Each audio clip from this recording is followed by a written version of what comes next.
મિત્રો આજે રાધાષ્ટમી છે તો રાધાષ્ટમીનું બધા લોકોને ખૂબ ખૂબ અભિનંદન। તમે અહીંયા જોઈ શકો છો શ્રી કૃષ્ણનું અહીંયા ડેકોરેશન કરવામાં આવેલું છે, રાધાજીનું ડેકોરેશન કરવામાં આવેલું છે, વૃંદાવનનું પણ આપણે અહીંયા સરસ મજાનું દૃશ્ય જોવા મળે છે। ત્યાર પછી બ્લડ ડોનેશનનો પણ સરસ મજાનો કાર્યક્રમ છે। અહીંયા તમે શ્રીનાથજીનું મંદિર પણ જોઈ શકો છો, શ્રીનાથજીની ઝાંખી જો ખૂબ સરસ મજાનું શ્રીનાથજીનું ડેકોરેશન પણ અહીંયા થયેલું છે। ચેનલ તો મિત્રો આપણે સાવરકુંડલા શહેરમાં પહોંચી ગયા છીએ। સાવરકુંડલા શહેરમાં સદભાવના ગ્રુપ દ્વારા જે આયોજિત કરવામાં આવ્યું છે ગણેશ ઉત્સવ, તો ત્યારે આપણે પહોંચી ગયા છીએ અને બીજો પણ કાર્યક્રમ ખૂબ સરસ મજાનો છે। સાથે સાથે જે રાધાષ્ટમી જે છે તો રાધાષ્ટમીનો જે કાર્યક્રમ છે એ પણ ખૂબ સરસ રીતે મનાવવામાં આવેલો છે, તો ત્યાં પણ સરસ મજાનું ડેકોરેશન કરેલું છે। તો ચાલો હવે આપણે સૌ ત્યાં જઈએ અને દર્શન પણ કરીએ અને બ્લડ ડોનેશન છે તો એ પણ આપણે ત્યાં પણ આપણે જઈએ અને રાધાષ્ટમી જે છે તો એમનો પણ કાર્યક્રમ ખૂબ સરસ મજાનું છે અને ડેકોરેશન પણ ખૂબ સરસ મજાનું કરેલું છે, તો ચાલો હવે આપણે ત્યાં જઈએ અને દર્શન પણ કરીએ।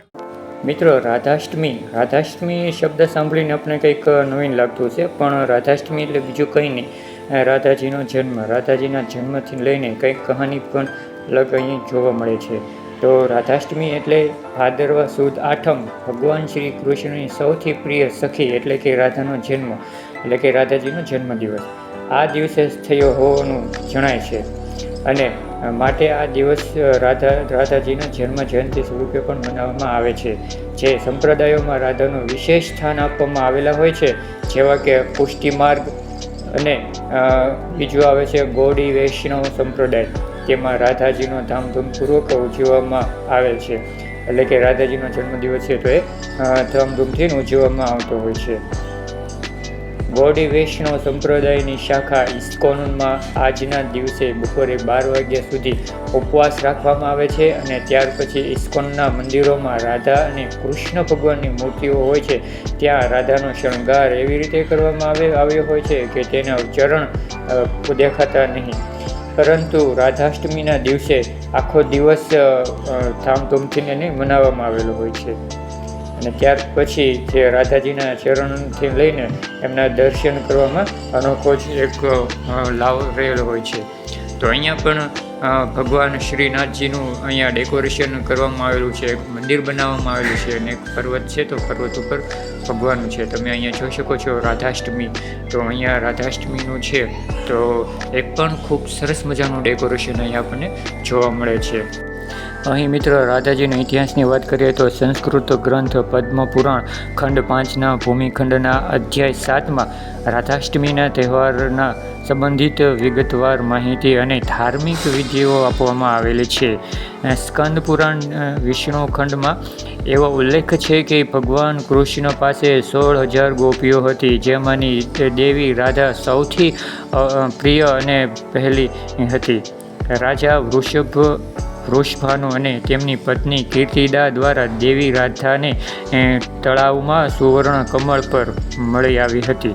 લોકગાથાઓ અનુસાર રાધાને વિશ્વને જોવા માટે પોતાની આંખો ખોલી ન હતી, જ્યાં સુધી કૃષ્ણ પોતે તેમની પાસે પ્રગટ થઈ નહીં ત્યાં સુધી। આ આપણને એક સાહિત્યમાંથી આપણને ઉપસ્થિત થયેલું છે। ત્યાર પછી તેમની ઉજવણી વિશેનું છે। રાધાષ્ટમી પરંપરાઓ સાથે સંકળાયેલો વિવિધ મંદિરોમાં ઉજવવામાં આવે છે। રાધા વલ્લભ સંપ્રદાય, ગૌડી વૈષ્ણવ સંપ્રદાય, નિમ્બર્ક સંપ્રદાય, પુષ્ટિ માર્ગ જે અનેક હરિદાસી સંપ્રદાય છે, તો તેમાં રાધાષ્ટમી છે તો એ તહેવાર ખૂબ ધામધૂમથી ઉજવવામાં આવેલો છે।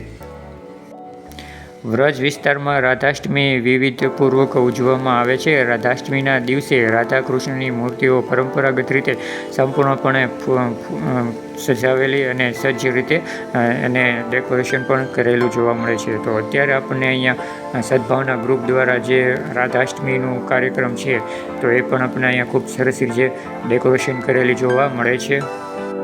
તો મિત્રો રાધાષ્ટમીનું ઘણું બધું આપણે જાણવું હોય તો આપણને ગૂગલમાંથી મળી આવે છે, અથવા તો ઘણા બધા સાહિત્ય છે તો એમાંથી પણ આપણને મળી આવે છે। સદભાવના ગ્રુપ દ્વારા જે આયોજિત કરવામાં આવ્યું છે ગણેશ ઉત્સવ, તો ત્યાં ત્યારે આપણે પહોંચી ગયા છીએ. અને મેઇન વાત એ રહે છે કે આજનો જે કાર્યક્રમ છે તો એ બ્લડ ડોનેશનનો રહે છે. તો આપણે બધા લોકો જાણીએ છીએ કે બ્લડ ડોનેશન છે તો જીવનમાં એ કેટલું બધું મહત્વનું રહે છે. એક જિંદગી છે તો બીજી જીવનને બચાવવા માટે છે તો બ્લડ ડોનેશનનું ખૂબ જરૂરી છે. તો અત્યારે જે તમે પાછળની સાઈડમાં જોઈ રહ્યા છો તો ત્યાં બ્લડ ડોનેશનનું કાર્યક્રમ છે તો અત્યારે શરૂ થઈ રહ્યું છે. મિત્રો, સદભાવના ગ્રુપમાં ખૂબ સરસ મજાનું એક આયોજન કરવા આવેલું છે. તો બધા લોકો આપણે જોઈએ છીએ કે આ બ્લડ ડોનેશન છે તો એનું ખૂબ સરસ મજાનું અહીંયા આયોજન કરવામાં આવેલું છે. દર વર્ષે ગણપતિ મહોત્સવ હોય છે તો તે 10 દિવસ સમાજને એક સંદેશ મળી રહે એ માટેનો અહીંયા કાર્યક્રમ યોજાય છે. અત્યારે અહીંયા બ્લડ ડોનેશનનો કાર્યક્રમ છે. તો સદભાવના ગ્રુપ દ્વારા આ એક ખૂબ સરસ મજાનો કાર્યક્રમ અહીંયા થયેલું છે એ પણ આપણને જોવા મળે છે. અને એ કહેવાય છે ને કે મોટું દાન એટલે કે રક્તદાન.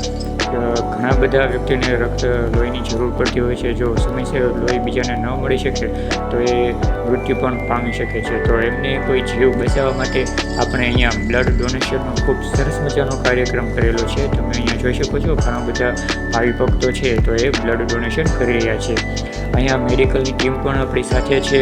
ત્યાં બેન પણ છે તો એ પણ અત્યારે બધા જે પેશન્ટો છે તો એમને તપાસી રહ્યા છે. ખૂબ સરસ મજાની સારવાર પણ અહીંયા આપવામાં આવેલી છે. તો આ એક બ્લડ ડોનેશન કેમ્પ રાખવામાં આવેલો છે ગણેશ ઉત્સવમાં. આજે ગણેશ ઉત્સવમાં બ્લડ ડોનેશનનો કેમ્પ રાખીને ઘણા બધા જિંદગીઓ છે તો આપણે બચાવી શકીએ છીએ અને એમને પણ આપણે મદદરૂપ થઈ શકીએ. અહીંયા મેડિકલ સ્ટાફ છે તો એ ખૂબ મદદ પણ સારી રીતે બધા લોકોની કરી રહ્યા છે. આ સાવરકુંડલા શહેરમાં જય મોદી હાઈસ્કૂલના પાછળનું જે ગ્રાઉન્ડ છે તો ત્યાં સદભાવના ગ્રુપ દ્વારા ગણેશ મહોત્સવનું ખૂબ સરસ મજાનું આયોજન કરેલું છે. તો આવો નવો સાથ સપોર્ટ તમે આવતા રહેજો. જય હિન્દ, વંદે માતરમ.